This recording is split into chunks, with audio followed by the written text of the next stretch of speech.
Here we are at the Clapper Rail Station. We have Mark Woodrey with the Mississippi State University. He's research faculty there. And then our restoration intern, Jacob Goff.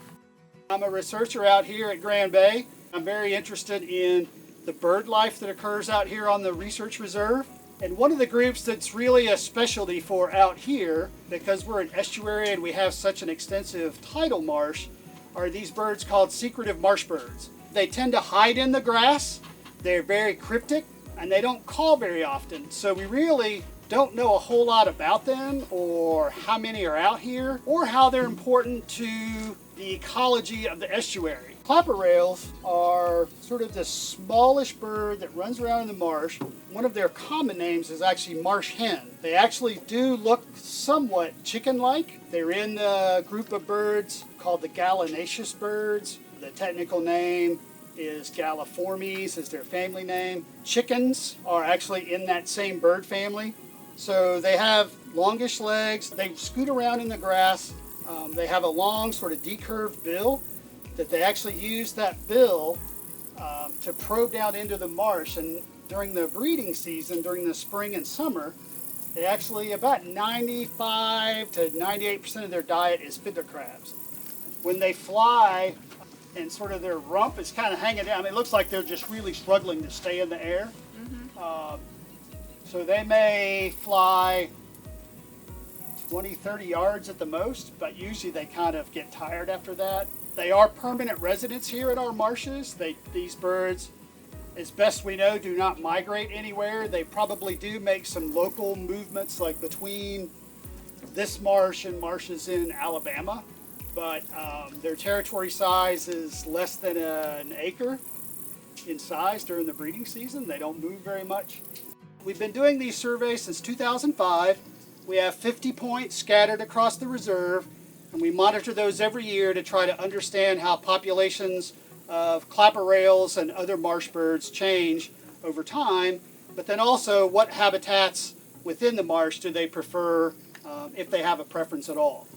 We're actually going to do a shortened version of an actual survey for you all this morning. But it basically consists of, we stand on the bow of the boat, we listen for a 5-minute period without any calls or anything, and we record any of the birds that we hear. And then we actually have a speaker that Jacob is holding, and we have different marsh bird species calls recorded. He'll play those calls, he'll broadcast those calls out into the marsh, and then the idea is that because these birds are territorial, they will actually call back. So what we're going to do is we're going to take a minute. We're not going to make you all sit here and listen for 5 minutes. We're going to take 1 minute and we're all just going to listen passively and see how many birds we detect. Jacob and I will be sure to let everybody know if we hear something. We'll kind of point. And then after we do that, then we'll actually use the call broadcast and try to see if we can get some more birds to respond. So if y'all are ready.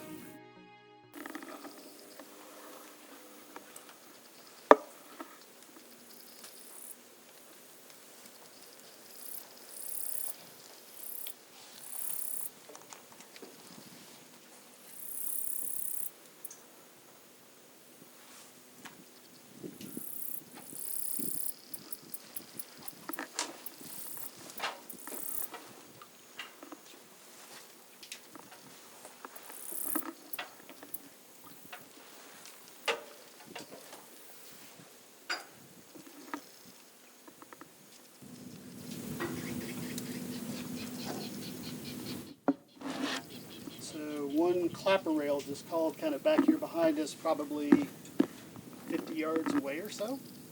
That's pretty awesome.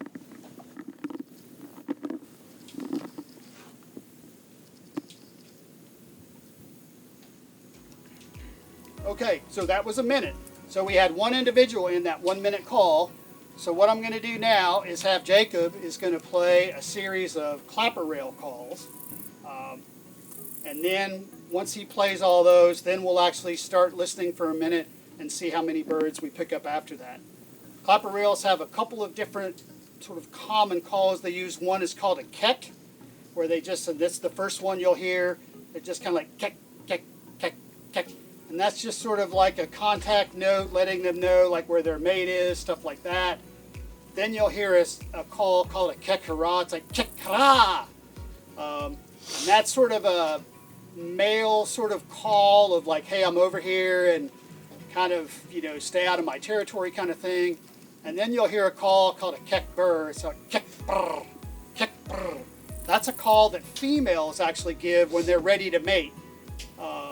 And so that call is often one that actually causes most of the clapper rails to call back to us.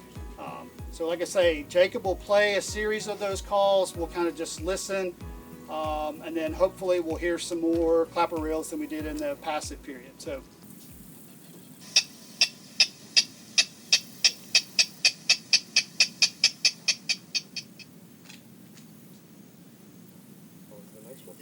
Yeah, just kind of play them all the way through. So now there's one calling behind us. So that's a new one from the one that was over there. Here. So we've got one back here and one over there.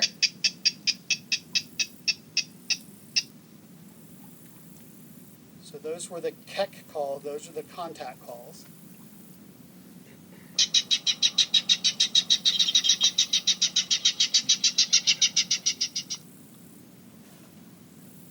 This one's calling back here again. That was I missed one of the calls. That was the clatter or the clapper call. So it kind of sounds almost like people are clapping their hands. So that's where the name clapper rail comes from. That was clatter. Yeah.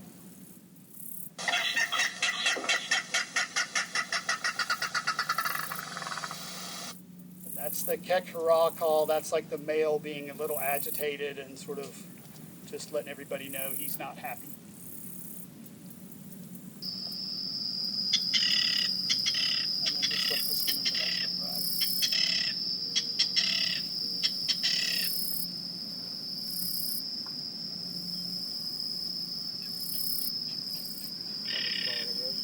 Yeah. I think back behind us there's one actually not too far across the bayou, and then there's one farther out. There's an alligator crossing behind you, Margo.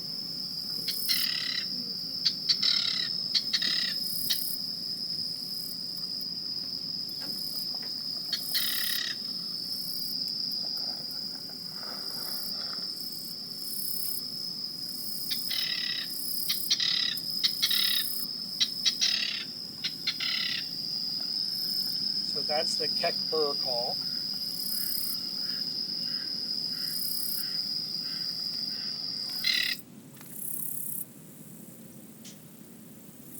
Run through them again, Jacob.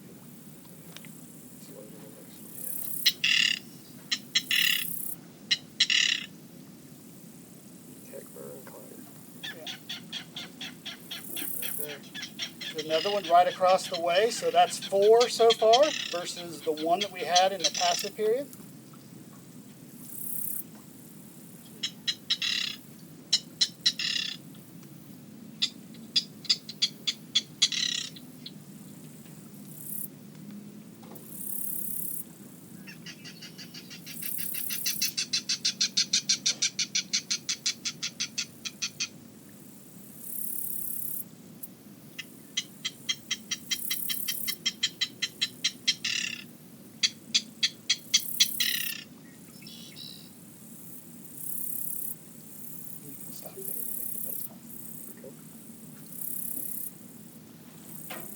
So we'll listen here for a few more seconds and just see if anything else calls, and then we'll summarize the results from our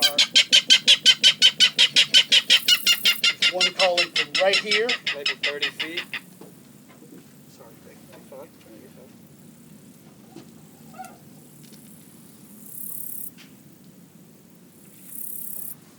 So play the Kepler calls.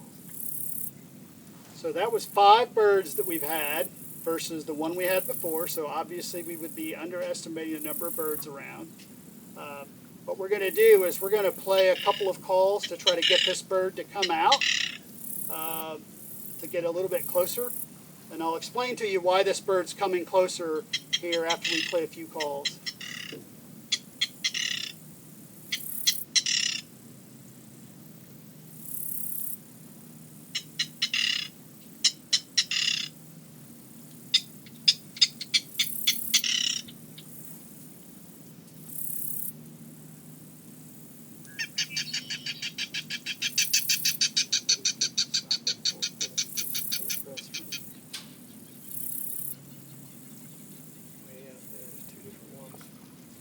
now there's 2 more calling way, way out. So that's a total of 7 that we've detected at this point.